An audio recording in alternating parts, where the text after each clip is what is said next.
In many lives today, the common sound is the sound of complaining, the sound of confusion, the sound of despair, and the sound of frustration. Can I get an amen right there?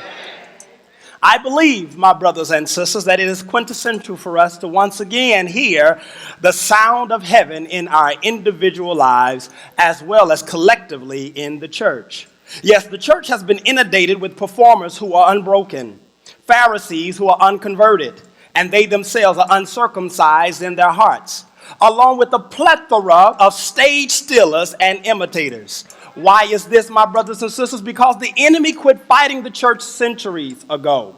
In fact, he decided to join the church because he realized if you can't beat them, so he attends church every Sunday, sings on stages across America every Sunday, hollers, screams, faints, and shouts every Sunday because his directive is if I can get in and dilute the worship and make the worship non-engaging and unmet by God, if I can make the worship and turn the worship back on self instead of on God, then the people will come in one way and leave out the same way.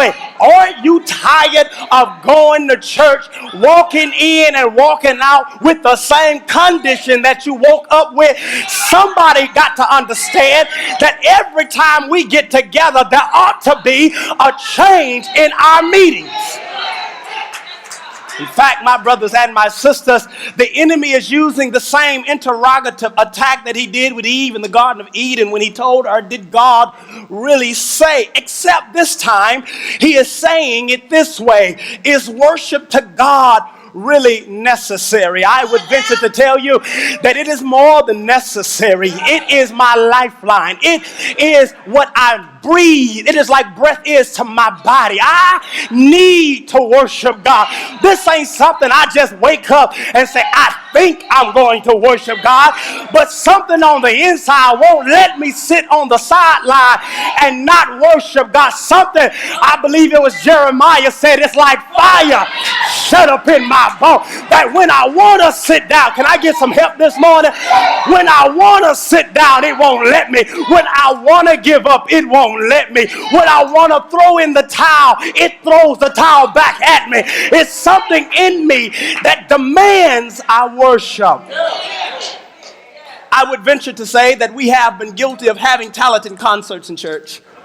Our lives are a wreck, yet we're called upon to usher in the presence of God. Our minds are aloof and distracted, yet we desire to encounter the presence of God. But all hope is not lost. We are gathering in this series, my brothers and sisters, to reclaim the sound. We recognize our need for God is greater than our need for excellence. We recognize that God is the center of our lives. We long for him, like David said, as the deer pants after the water brook, so doth my soul thirst after thee, O God. Like a man in the desert, I'm thirsty for God.